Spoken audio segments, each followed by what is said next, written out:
Good evening students. तो आज हम लोग देखेंगे कि अपने केमिस्ट्री के क्लास 10th के चैप्टर नंबर 2 को, जिसका नाम है अम्ल क्षारक तथा लवण यानी एसिड बेस एंड साल्ट। इसका फर्स्ट वीडियो हम लोग देख चुके हैं।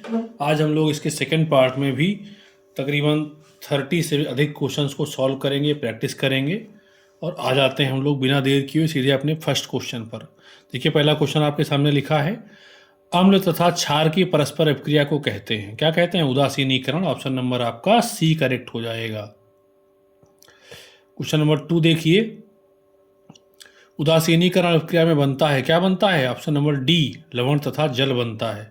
क्वेश्चन नंबर 3 देखिए, सिरका में पाया जाने वाला अम्ल है, सिरका में क्या पाया जाता है? एस्टिक अम्ल पाया जाता है। ऑप्शन ए करेक्ट हो जाएगा। क्वेश्चन नंबर 4 देखिए, नींबू में पाया जाता है, नींबू में पाया जाता है सिट्रिक अम्ल, ठीक है ना। क्वेश्चन नंबर 5 देखिए, Na2CO3 का प्रचलित नाम क्या है? Na2CO3 को ढावन सोडा बोलते हैं। ठीक, ये सब हम लोग देख चुके हैं, पिछले वीडियो में भी काफ़ी क्वेश्चन रिपीट हो गए थे। क्वेश्चन नंबर 6 देखिए, एक विलयन में हाइड्रोक्साइड आयन सांद्रण 1 × 10⁻12 मोल पर लीटर है, इस विलयन का पीएच कितना होगा? तो ये क्वेश्चन भी हम लोग अपने फर्स्ट पार्ट में इस चैप्टर के देख चुके हैं कि हाइड्रोक्साइड आयन और हाइड्रोजन आयन को मिला करके सांद्रण 10⁻14 होता है, और 10⁻12 यहाँ पर दिया है केवल हाइड्रोक्साइड का।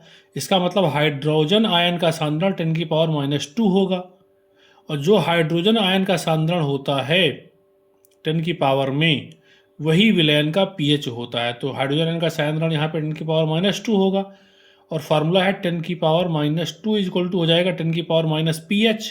तो pH की वैल्यू 2 आ जाएगी। क्वेश्चन नंबर 6 में ऑप्शन ए करेक्ट हो जाएगा। इसके फर्स्ट पार्ट के वीडियो में मैंने सोल्यूशन भी इसका करके दिखाया था आपको, तो यहाँ पे 2 करेक्ट हो जाएगा। क्वेश्चन नंबर 7 देखते हैं हम लोग, शुद्ध जल का पीएच क्या है? तो हम लोग जानते हैं शुद्ध जल का पीएच क्या होता है। शुद्ध जल का पीएच 7 होता है। ऑप्शन सी करेक्ट हो जाएगा। क्षारीय विलयन का पीएच क्या होता है? 7 से अधिक। क्वेश्चन नंबर 8 में डी करेक्ट हो जाएगा। 9 देखिए, H2SO4 के जलीय विलयन का पीएच, H2SO4 अम्ल है तो पीएच क्या होगा? 7 से कम। ऑप्शन बी करेक्ट हो जाएगा। क्वेश्चन नंबर 10 देखिए, प्रबल अम्लीय विलयन में मेथिल ऑरेंज का रंग होता है। बताया था आपको, मेथिल ऑरेंज का काम ही है अम्लों की पहचान करना। रंग क्या हो जाता है? लाल हो जाता है। क्वेश्चन नंबर 11 देखिए, क्षारीय विलयन में फिनाल्फिथिलीन सूचक का रंग क्या होता है? जिस तरह से अम्ल की पहचान मेथिल ऑरेंज करता है, वैसे ही क्षारीय विलयन की पहचान फिनाल्फिथिलीन करता है, और इसका रंग हो जाता है गुलाबी, यानी ऑप्शन ए करेक्ट हो जाएगा 11 में। क्वेश्चन नंबर 12 देखिए, विरंजक चूर्ण पर तनु सल्फ्यूरिक अम्ल की अभिक्रिया से गैस निकलती है। विरंजक चूर्ण का सूत्र है CaOCl2, तो कौन सी गैस निकल सकती है? Cl2 निकलेगी। ऑप्शन सी करेक्ट हो जाएगा।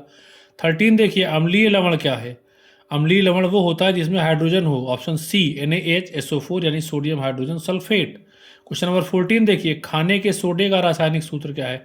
इसे खाने का सोडा या फिर बेकिंग सोडा कहते हैं, NaHCO3 sodium hydrogen carbonate. Option B correct हो जाएगा। क्वेश्चन नंबर 15 देखिए, कपड़े तथा कागज को विरंजित करने के लिए प्रयोग किया जाता है। विरंजित करने का मतलब होता है उसका रंग उड़ा देना, तो इसके लिए विरंजक चूर्ण का इस्तेमाल होता है, जिसका सूत्र है CaOCl2। Option number A correct हो जाएगा 15 में।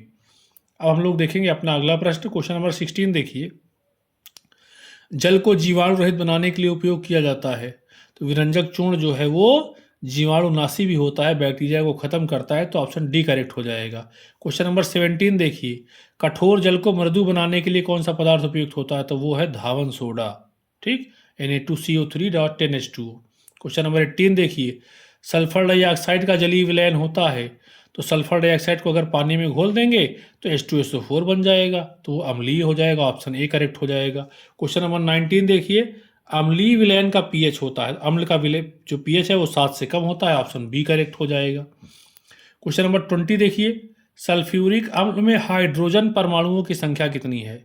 अम्लीय हाइड्रोजन परमाणुओं की, तो सल्फ्यूरिक अम्ल यानी H2SO4, उसमें 2 हाइड्रोजन है, तो ऑप्शन ए करेक्ट हो जाएगा। 21 देखिए, किसी विलयन का पीएच मान 3 है तो विलयन क्या होगा? 3 है यानी 7 से कम है, तो विलयन अम्लीय होगा। ऑप्शन बी करेक्ट हो जाएगा।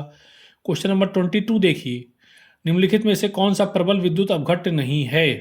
तो हाइड्रोजन सल्फाइड, जिसका सूत्र H2S होता है, ये प्रबल विद्युत अपघट्य नहीं है, बल्कि एक दुर्बल विद्युत अपघट्य है। ऑप्शन सी करेक्ट हो जाएगा। क्वेश्चन नंबर 13 देखिए, आपके 23 आपके सामने आ चुका है। निम्नलिखित में से कौन सा कथन उदासीन घोल के लिए सत्य है? तो उदासीन घोल के लिए असत्य है। असत्य कौन सा है? ऑप्शन सी देखिए, पीएच का मान 0। उदासीन के लिए पीएच का मान 7 होता है, 0 नहीं होता। ऑप्शन सी सही हो जाएगा। क्वेश्चन नंबर 24 आपके सामने देखिए आ चुका है।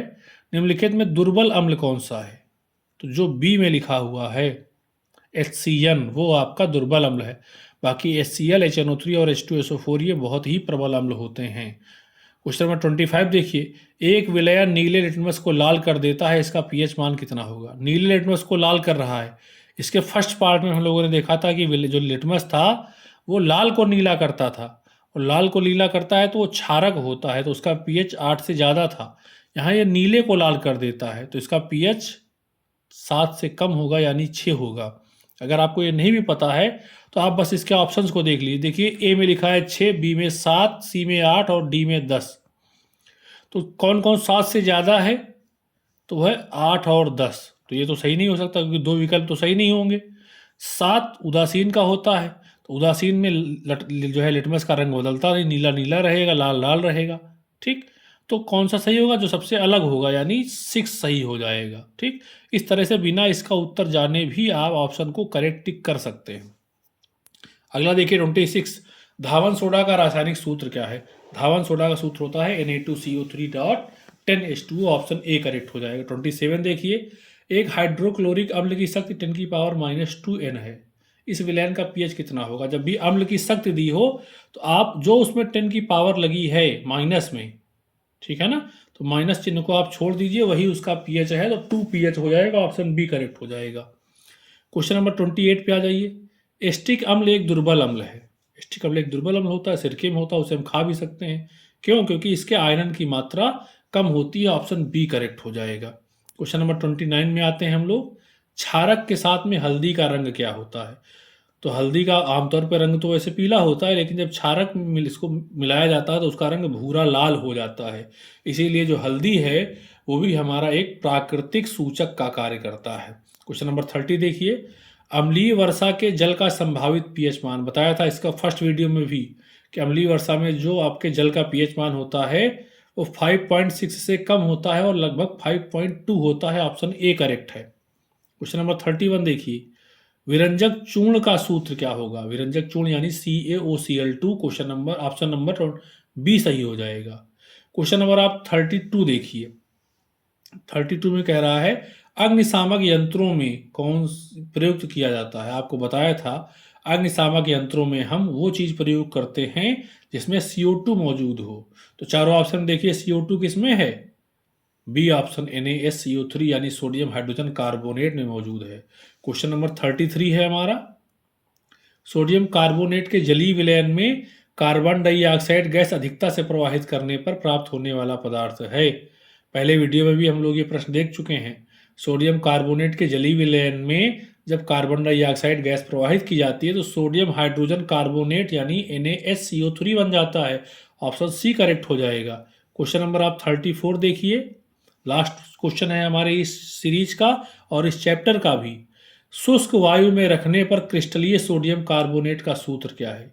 ठीक है ना, तो क्रिस्टलीय सोडियम कार्बोनेट, इसका मतलब क्या है कि सोडियम कार्बोनेट के जलीय विलयन के क्रिस्टल बनाए गए हैं, तो उसका सूत्र है Na2CO3.10H2O।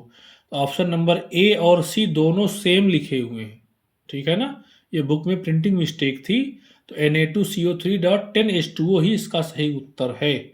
तो इस तरह से हम लोगों ने इस पूरे सीरीज में लगभग 90 से अधिक प्रश्नों को हल किया है, और उम्मीद है आप सभी को ये सीरीज बहुत पसंद आई होगी। ये सीरीज सभी 9 to 12 बोर्ड्स के जो बच्चे हैं उनके लिए भी यूजफुल है। साथ में जो हमारे साथी, जो हमारे मित्र एग्ज़ाम्स की, खास करके टीचिंग एग्ज़ाम्स की, या मान लीजिए वो साइंस सब्जेक्ट से दे रहे हैं या फिजिक्स उनका सब्जेक्ट है लेक्चरर में, तो वो भी इन चीज़ों को देख सकते हैं, हमारे वीडियोज़ को फॉलो कर सकते हैं। आपको और भी अच्छे अच्छे कंटेंट यहाँ पर मिलते रहेंगे। ठीक, आप हमारे चैनल को सपोर्ट करें, सब्सक्राइब करें और अपने दोस्तों के साथ में, अपने रिलेटिव्स के साथ में शेयर करें, ताकि वो भी इस ज्ञानवर्धक वीडियोज़ को जो है वो एंजॉय कर सकें। Thank you so much for connecting with us.